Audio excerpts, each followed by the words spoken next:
හරි හැමෝටම සුබ දවසක්. ඔයාලා මේක තුලා ඉන්නේ Python MCQ 50 ඉඳන් 54 වෙනකන් ඩිස්කෂන් එකත් එක්ක. එතකොට අපිට මේකෙදි තියෙනවා අංක 51 සිට 54 තෙක් ප්‍රශ්න සඳහා පහත ගැලීම් සටහන flow chart. flow chart මගින් පෙන්වා ඇති ඇල්ගොරිතමය පාදක වේ. මේ තියෙන ඒතර ඇල්ගොරිතමයක්. ඒතර pseudo code වගේම අපේ flow chart උත් තියෙන අපේ සිලබස් එක තුල. එතකොට මේ තමයි 50 වෙනි MCQ එක. මෙම ව්‍යාජකේතයේ ප්‍රතිදානය කුමක්ද? හරි. එතකොට අපිට මේකේ ප්‍රතිදානයනේ හොයන්න තියෙන්නේ. එතකොට අපි ඉස්සෙල්ලා MCQ වල වගේම pseudo code එක hand trace කළා වගේම අපිට කරන්න වෙනවා මේකත් hand trace. හරි එහෙනම් අපි යමු paint එකට ගිහිල්ලා. හරි. දැන් අපි අහන්නේ ප්‍රතිදානය, ඒ කියන්නේ total එක print කරන්නේ total එක මොකක්ද කියලා තමයි අහන්නේ. හරි. එතකොට මම මෙතෙන්දී අපි පළවෙනි යනම ගන්න මේකේ තියෙන variable මේ වගේ උදින් ලියා ගන්න. එතකොට මම total එක t කියලා ගන්නම්. even කියන එක මම 10 කියලා ගන්නම්. නෑ sorry. even කියන එක මම e අකුරෙන් even කියන එක මම e අකුරෙන් ගන්නම්. හරි. හරි. එතකොට total සමානයි 0යි even සමානයි 10යි. එතකොට පළවෙනි total කියන්නේ 0යි even කියන්නේ 10යි. හරි. is even. එතකොට පළවෙනි මේ flow chart එකේ මෙහෙම පහළට එනවා. is even කුඩා හෝ සමානයිද? මේ ලකුණු සලකුණින් කියන අපි operators වල කතා කරා. මේ තියෙන්නේ කුඩා මේ වම් පැත්ත දකුණු පැත්තට වඩා කුඩායිද බලන්න තමයි මේ operators එක තියෙන්නේ. operator එක තියෙන්නේ. ඒතර මේකෙන් කියන්නේ සමාන ලකුණින් කියන්නේ සමානයිද බලන්න. is even කුඩා හෝ සමානයිද 20ටද? even. even එකේ දැන් පළවෙනිට 10නේ. 10 කුඩා හෝ සමානයිද 20ට? 10 කුඩායි 20ට වඩා. yes. එතකොට total සමානයි total plus even. එතකොට total එක total සමානයි. ඒතර total එක දැන් අගේ බිඳුවයි. බිඳුව දන even. බිඳුව දන even කියන්නේ 10. 10 දන බිඳුව 10යි. එතකොට total නවාගය 10ක් බවට පත් වෙනවා. එතන මේ MCQ කතා කරනකොට ගොඩක් වෙලාවක් යයි. මොකද මේ එකක් ගන්න hand trace කරන්න වෙනවා. ඊට පස්සේ even සමානයි even plus 2. එතන even එකේ යගේ 10යි. 10 දන 2 10 දන 2 12 වෙනවා. හරි. ඊට පස්සේ අපි අහනවා is is even. දැන් even ගියාගේ අපි දන්නවා 12යි. 12 කුඩා හෝ සමානයිද 20ට වඩා? ඔව්. එහෙනම් total සමානයි total plus even. ඒ කියන්නේ total එකට 12. එතකොට 10ට 12 එකතු වුණාම අපි දන්නවා 22. ඊට පස්සේ even එකට 2 එකතු වෙනවා 14. ඊට පස්සේ එහෙම ගියන් 20ට වඩා කුඩායි. 22 දාන 14 කියන්නේ 32යි 36යි. එතකොට අපි දන්නවා දැන් total එක 36ක් වුණා. ඊට පස්සේ even දෙකක් එකතු වෙනවා. එතකොට අගේ 16ක් වෙනවා. ඊට පස්සේ 20ට වඩා කුඩායි. 20ට වඩා කුඩා හෝ සමානයිද? කුඩායි. 36යි 16යි අපි දන්නවා 52යි. එතකොට 36 total සමානයි total plus even. total එක 36යි. 36 ධන 16 52යි. ආයෙත් එතකොට even ට දෙකක් එකතු වෙනවා. එතකොට 16 ධන 2 18ක් වෙනවා. 18 කුඩා හෝ සමානයිද 20ට වඩා? ඔව්. එහෙනම් yes.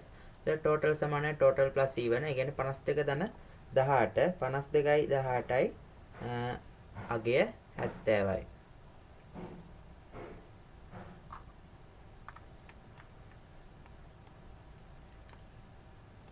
හරි 70යි. එතකොට 70යි ඊට පස්සේ even සමාන even plus 2. එතකොට 18 ධන 2 20 වෙනවා. ඒ කියන්නේ 20 කියන්නේ is even. එතකොට මෙතන 20නේ. 20 කුඩා හෝ සමානයිද 20ට? ඔව් 20 කුඩා නැහැ. නමුත් සමානයි 20ට. ඒක නිසා yes. එතකොට total සමානයි total plus even. ඒ කියන්නේ total සමානයි 70 ධන 20 70 ධන 20 90යි. එතකොට total එකේ අගය 90ක් වෙනවා. ඊට පස්සේ even සමාන even plus 2. even එක 22ක් වෙනවා. 20 ධන 2 22යි. එතකොට 22 කුඩා හෝ සමානයිද 20ට වඩා? නැහැ. ඒක නිසා no පැත්තට ගිහලා total එක විදිහට 90 print කරනවා. print total. හරි. එතකොට 50ට උත්තරය 90යි අංක 3. 151. ඉහත ව්‍යාජ කේතයට අනුරූප ස්ථාපනය කරන ලද පහත දැක්වෙන Python ක්‍රමලේඛය Python program සලකා බලන්න.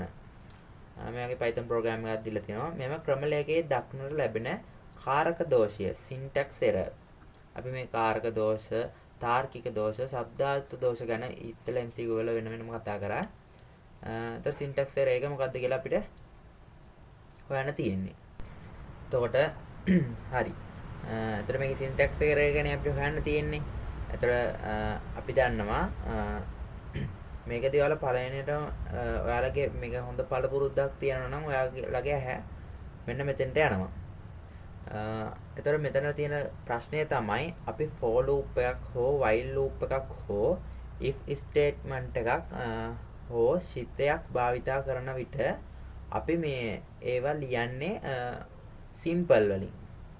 ඒ කියන්නේ ඉංග්‍රීසි අකුරු වල simple අකුරු වලින් තමයි ලියන්නේ. නමුත් මෙතන ඔයාලට බලා ගන්න පුළුවන් F කියලා ලියලා තියෙන්නේ capital වලින්. එතකොට මේක Python තුල ධාවනය කරනකොට error එකක් වෙනවා. මම ඔයාලට ඒක පෙන්නන්නම්. මේ අපි ඉස්සෙල්ලා භාවිතා කරපු Python code එක. ඒතර මම මේක run කරලා පෙන්නන්නම්. හරි ඒතර කිසිම ගැටලුවක් නැතුව අපිට output එක එනවා. නමුත් මම ඔයාලට මෙතන capital F ගහලා පෙන්නන්නම්. ඒතර ඔයාලට බලන්න අර රෝස පාටින් පෙන්නපු විදියට පෙන්නන්නෙත් නැහැ. හරි දැක්කනේ syntax error invalid syntax කියලා එනවා. ඒතර ඒක තමයි error එක. හරි ඔන්න output එක ආවා. හරි එතකොට ඒක තමයි ප්‍රශ්නය මෙතන. එතකොට මේකේ වැරද්ද තමයි මේ for කියන එක capital වලින් සලකුණු වෙලා තිබෙන්නේ. ඒතර 51ට උත්තරේ වෙන්නේ 5. ඒ වගේම ඔයාලට මෙතෙන්දි බලා ගන්න පුළුවන් මේ for loop එක ගැන සටහනේදී 4x in එතන මේ වයිද මේ භාවිතා කරලා තියෙන හැම for එකක්ම simple. ඒ වගේ තමයි while වල අපි simple අකුරු වලින් ලියන්නේ. එතන if elif ඒ වගේ දේවලුත් අපි ලියන්නේ nested if වල ලියන්නේ simple අකුරු වලින් ඔයාලට බලා ගන්න පුළුවන්. ඉතින් simple අකුරු වලින් තමයි ලියන්නේ. එතකොට මෙතන වැරද්ද උනේ මෙන්න මේ for කියන එක for loop එක capital අකුරු වලින් F අකුර සඳහන් වීම. හරි එතකොට උත්තරේ 51ට 5. ඉහත කාරක දෝෂ නිදොස් කළ පසු එම ක්‍රමලේඛයේ කාරක දෝෂ වලින් තොරව නියමාකාරයෙන් ධාවනය වුවත් ඇල්ගොරිතමෙන් අපේක්ෂිත ප්‍රතිදානය නොලැබිනි. එයට හේතු ශබ්දාර්ථ එහෙම නැත්නම් තාර්කික දෝෂ semantic error වන්නේ කුමක්ද? 52. ඒ කියන්නේ මේක ධාවනය වුණාලු නමුත් output එක ආවේ නෑලු හරියට. ඒතර output එක වෙන්න ඕනේ 90නේ. නමුත් output එක හරි විදියට ආවේ නෑලු. ඒකට හේතුව මොකක්ද කියලා තමයි අහන්නේ. එතකොට අපි ඔයාලා මේ ඉස්සෙල්ලා වීඩියෝස් බැලුවා නම් ඔයාලට මේක එකපාරම අහුවෙනවා මොකද්ද මෙතන අවුල කියලා. එතකොට අපි කිව්වා Python වලදී for loop එක තුල අපි stop එක. එතකොට මේ start, මේ stop, මේ step නේ. stop එක තුල සඳහන් සංඛ්‍යාවට වඩා එකක් අඩුවෙන් තමයි for loop එක ක්‍රියාත්මක වෙන්නේ. ඒ කියන්නේ මෙතනදී වෙන්නේ 19ට වෙනකම්. ඒ කියන්නේ 10, 12, 14, 16, 18 20ට යන්නේ නැහැ. ඒතර ඒක නිසා තමයි ඒතර මෙතනදී එන්නේ 10 සිට 18 දක්වා සංඛ්‍යාවල එකතුව තමයි මෙතනදී ලැබෙන්නේ. අපිට 20ට වෙනකන් එකතුව ලැබෙන්නේ නැහැ 20ත් ඇතුළුව. එතකොට අපිට ඒකේ error එක වෙන්නේ මෙතන 10 ඉඳන් 20ට වෙනකන් කියලා සටහන් කරලා තිබෙන තමයි අපේ මේකේ තියෙන වැරද්ද වෙන්නේ. ඒතර 52ට උත්තරේ වෙන්න ඕනි. මේවා එකක්වත් නෙමෙයි. range 10, 20,2 ලෙස සඳහන් කිරීම. මේක හරි විදියට උත්තරේ ලැබෙන්න නම් මෙතන 21 හෝ 22 සඳහන් වෙන්න ඕන. 22 තිබ්බොත් 20ට 21 තිබ්බත් 20. එතකොට ඒක තමයි මේකේ වැරද්ද උනේ. ඒ කියන්නේ 52ට උත්තරය 2. එතකොට 53 ඊවන් යන විචල්්‍ය ප්‍රරූපයට ඈත්වන පන්තිය the class of variable type කුමක්ද? ඒතර 53. අද අපි දන්නවා මේකෙදි even එක අපි මෙතනදී even කියන්නේ integer එකක් නේ. මොකද 2 4 6 8 float එකක් නෙමෙයි integer එකක්. ඒ කියන්නේ 53ට 4. 54 පහත දැක්කෙන Python comprehensions සලකන්න.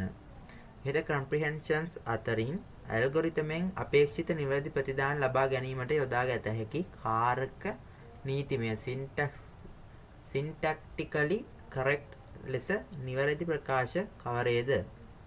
එතකොට මේක භාවිතා කරනකොට මම ඉදිරියේදී MCQ තියෙනවා. මම එතනදී පෙන්නන්නම්. මෙතනදී පහසුකමක් නැහැ මට පෙන්නන්න. ඒ notes ටික හොයා ගන්න ඕනි.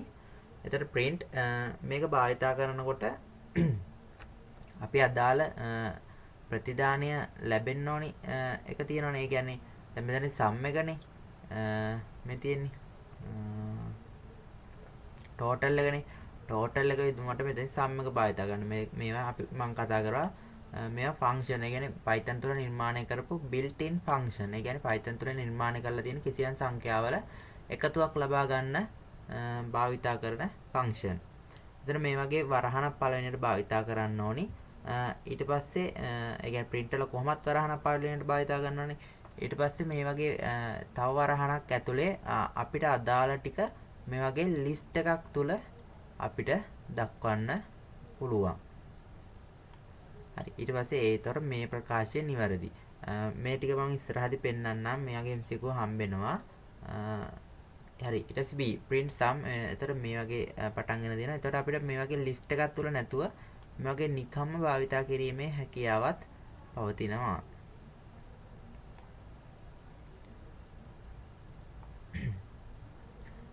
ඊට print sum.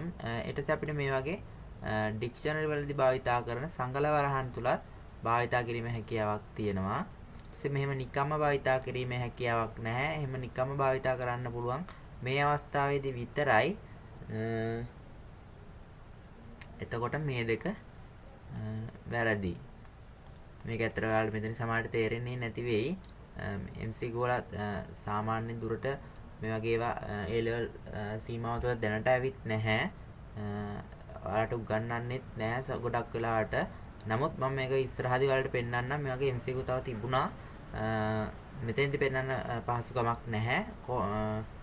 එතකොට 54ට මේ තුනම හරි. තර මේ අපි වරහන් බලමු. මේ වරහනට මේ වරහන හරි. මේ වරහන හරි. ඒතර ABC තුනම නිවැරදි. මේක ගැන බය වෙන්න එපා. මේක බොහෝ දුරට ඔයාලට ඒ වල එන්නෙත් නැහැ. එන්නෙත් නැති තරම්. නමුත් ආවොත් කියලා මම ඉස්සරහදී වීඩියෝ එකකදී ඔයාලට පෙන්නන්නම්. 54ට ABC කියන තුනම හරි. ඒ කියන්නේ 54ට උත්තරේ 4. හරි නම් ඊළඟ වීඩියෝ එකකින් හම්බෙමු.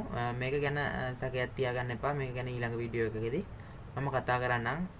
2020 වලදී ඔයාලට තිබ්බා for loop එකෙන් මෙන්න වගේ තනි පේලියකින් output එකක් ගන්න එකක්. ඒ වගේ MCQ හම්බෙනවා. බය නැතුව ඉස්සරහට කරගෙන එන්න. අපි ඉස්සරහදී කතා කරමු. හැමෝටම සුබ දවසක්.